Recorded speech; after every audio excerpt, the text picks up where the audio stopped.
Hello नमस्कार दोस्तों, आप सभी का इस चैनल पे स्वागत करता हूं। मैं मनदीप लांबा आज आपके साथ डिस्कस करने वाला हूं रिसर्च के एथिक्स के बारे में, यानी कि अनुसंधान की नैतिकता क्या होती है उसके बारे में चर्चा करेंगे और बहुत अच्छे से आपके साथ विस्तारपूर्वक रूप में डिस्कस करने वाला हूं। राइट, सबसे पहले तो मैं आपको बता दूं कि रिसर्च के एथिक्स के बारे में डिस्कस करेंगे कि आपका किससे आपको नुकसान हो सकता है, कौन से स्टेप्स आपको लेने चाहिए। रिसर्च करते समय आप फील्ड सर्वे में जाते हैं तो क्या आपको नुकसान हो सकते हैं, उनको कैसे मिनिमाइज करें, वो आपके साथ पूरा का पूरा डिस्कस करने वाले हैं। राइट, तो सबसे पहले तो आपके साथ एथिक्स का मीनिंग जानना हमें जरूरी है कि रिसर्च है वो ग्रीक वर्ड से आपका ओरिजिन मिलता है, जिसका आपका वर्ड है एथोस। तो एथोस से एथिक्स बना है, जिसका एथोस का मीनिंग बात करें तो कस्टम होता है, जिस या फिर आपका स्पिरिट ऑफ कम्युनिटी होता है। ठीक है, तो स्पिरिट ऑफ कम्युनिटी के बारे में बात करते हैं। रिसर्च जो आपका एथिक्स होता है, एथिक्स एक तरीके से मोरल प्रिंसिपल्स के बारे में गवर्न करता है, और जो भी आपका पर्सन, इंडिविजुअल, जो भी रिसर्चर है, उसके बिहेव के अकॉर्डिंग आप कंडक्ट करते हैं कोई भी एक्टिविटी।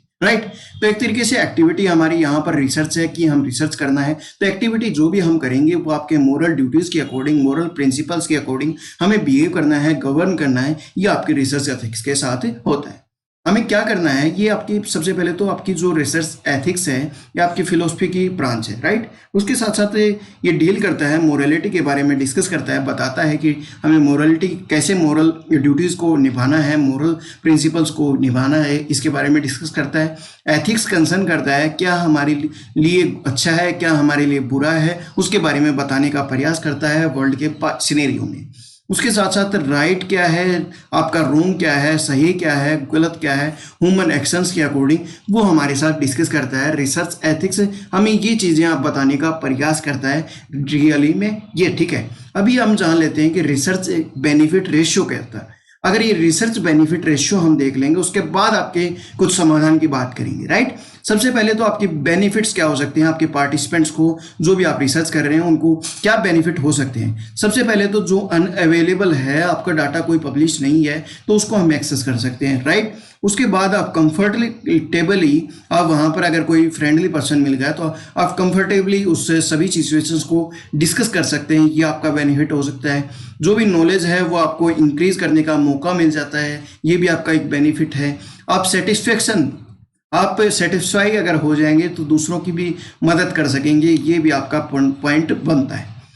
मटेरियल्स को हमें अच्छे से अच्छा और एक वैल्यूएबल चीज़ें हमें गेन करने का मौका मिल जाता है, ये आपके बेनिफिट्स होते हैं आपका। अब बात करते हैं रिस्क की, तो रिस्क क्या हो सकते हैं, हमें मेजर पोटेंशियल्स क्या रिस्क हो सकते हैं वो डिस्कस करते हैं। हम कहीं रिसर्च करने गए तो कोई हमें फिजिकल हार्म हो गई, वहाँ पे कोई फिजिकल डिस्कम्फर्ट हमें सामना करना पड़ा, तो एक तरीके से ये आपके रिस्क हो सकते हैं। आपको साइकोलॉजिकल या इमोशनली आपके डिस्कम्फर्ट भी हो सकते हैं, वहाँ पर कोई सोशल रिस्क भी हो सकता है, लॉस ऑफ प्राइवेसी भी हो सकता है, आपके टाइम की जो खराबी है या लॉस है वो भी आपका सामना करना पड़ सकता है। मॉनिटरी कॉस्ट है जो आपने खर्च किया है उसका भी नुकसान हो सकता है। तो एक तरीके से ये आपके रिस्क मिलते हैं। अभी रिस्क को सबसे कम कैसे कर सकें वो आपके साथ मैं डिस्कस करता हूँ। सबसे पहले तो आपके दिमाग में जब भी आप किसी जगह पर जाते हैं तो आपको ये देख लेना चाहिए कि जिस जगह की स्टडी कर रहा हूँ उसके डाटा इजीली मिल जाएंगे या नहीं मिल जाएंगे, वो आपके दिमाग में क्वेश्चन पहले होना चाहिए। राइट, एथिक्स की बात करें तो स्टेक होल्डर है वो कौन है, वो हमारे दिमाग में होना चाहिए। ह्यूमन सब्जेक्ट्स क्या हैं उनके बारे में हमें पता होना चाहिए, वहाँ की कस्टम्स क्या है, वहाँ का रिलीजन क्या है, वो चीज़ें आपके माइंड में पहले से ही होनी चाहिए। ये इश्यूज होते हैं, इश्यूज को हमें नेग्लिजिबल करने के लिए ये दिमाग में रखने होंगे। हमें वहाँ पर कितने बेनिफिट होंगे ये आपका जो है वो देखना चाहिए। उसके साथ साथ हमें वहाँ पर कोई नुकसान तो नहीं है, अगर नुकसान है तो कितना है, और वहाँ पर ज़्यादा नुकसान है या नुकसान है तो हम वहाँ पर कोई रिसर्च नहीं करेंगे, क्योंकि वो सबसे पहले तो हमारी सिनेरियो है कि हमें कोई हार्म ना हो। ठीक है, हमें कोई नुकसान ना हो। अगर हमें नुकसान होता है तो रिसर्च करने का वहाँ पर बहुत कम बनता है आपका पॉइंट। राइट, तो एक तरीके से हमें ट्रांसपेरेंसी के अकॉर्डिंग हमें काम करना चाहिए। जो भी हम इन्फॉर्म कर रहे हैं, जो भी आपका हमें जो नीड है, जो भी हमें ज़रूरत है, उसको पहले से इन्फॉर्म कर दें कि मैं ये डाटा इसलिए यूज़ कर रहा हूँ, तो उनको पता लग जाएगा, तो ट्रांसपेरेंसी आ जाएगी, उनको ये लगेगा कि ये चीज़ें आपकी मिलती हैं। उसके साथ साथ आपको ट्रांसपेरेंट सी बन जाएगी, आपको कंसल्ट करने में सहूलियत हो जाएगी, आपके साथ वो फ्रेंडली हो जाएंगे। तो ये आपके पॉइंट होने चाहिए।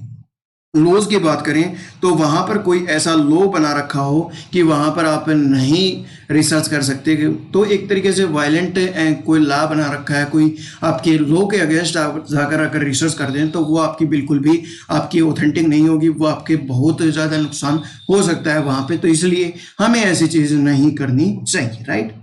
अभी आपके दिमाग में ये क्वेश्चन आपके पहले से ही आ गए कि ये चीज़ें हमें करनी है। उसके साथ आपके डिजायरेबल एलिमेंट क्या है, हमें इंश्योर करना चाहिए कि एथिक्स के अकॉर्डिंग है क्या।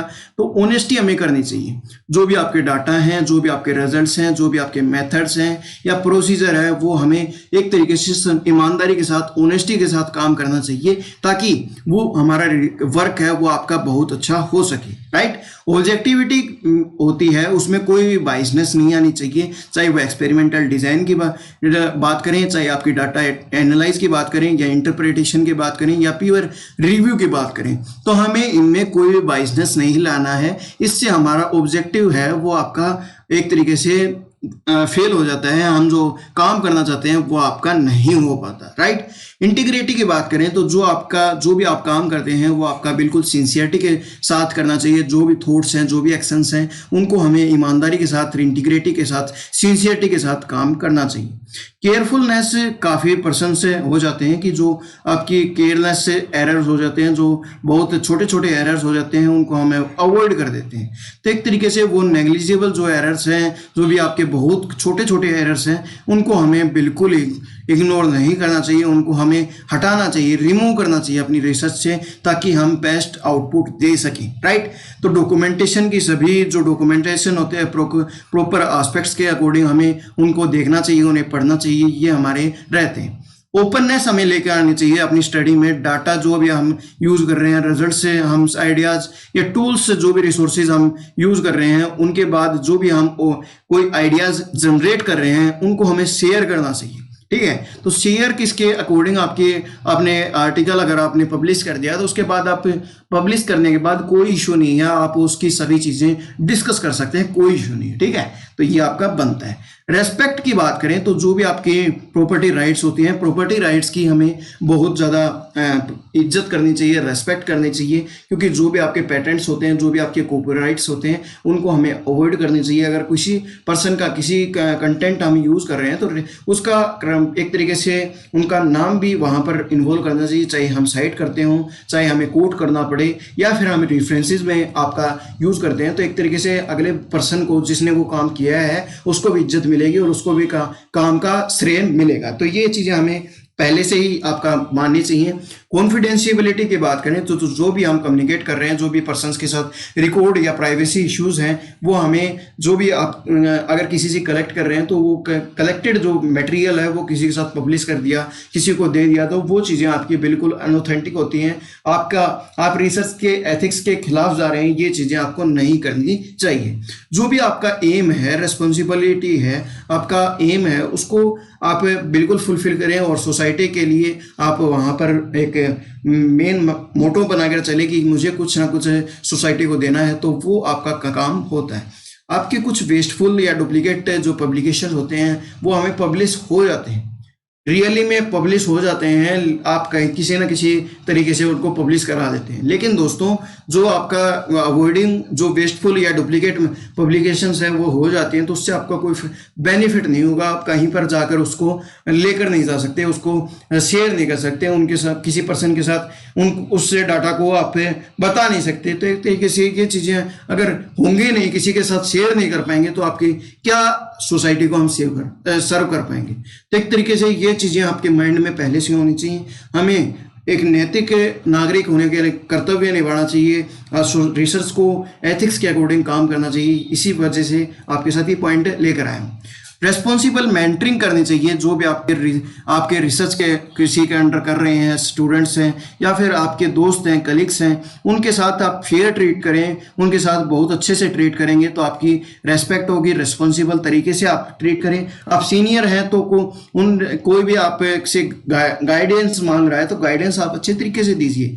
अगर आपको मना नहीं दे सकते तो आप मना कर दीजिए, क्योंकि अगर आप गलत गाइड कर देंगे तो वो पर्सन बिल्कुल गलत रास्ते पे चला जाएगा। ये आपका फ्यूचर का मामला है, तो इसको पहले से ही इग्नोर कर दे, राइट।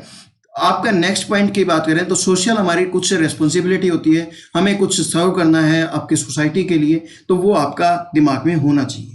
नॉन डिस्क्रिमिनेशन की बात करें तो ये आपका कुछ ज़्यादा आपका है, तो कलीग्स के या स्टूडेंट्स के खिलाफ बाइसेस हो जाते हैं, कुछ सेक्स के अकॉर्डिंग, कुछ रेस के अकॉर्डिंग, कुछ फैक्टर्स के अकॉर्डिंग, वो हमें इग्नोर करनी चाहिए और साइंटिफिक तरीके से हमें एक तरीके से रिलेट करना चाहिए कोई भी चीज़ें। यहाँ पर ये इनके आधार पे हमें कोई बाइसनेस अपने रिसर्च में अपने डिस्क्रिमिनेशन नहीं करना चाहिए, राइट। तो होप आपको 12 पॉइंट से बहुत अच्छा समझ आया हुआ, ऐसी मैं आशा करता हूं।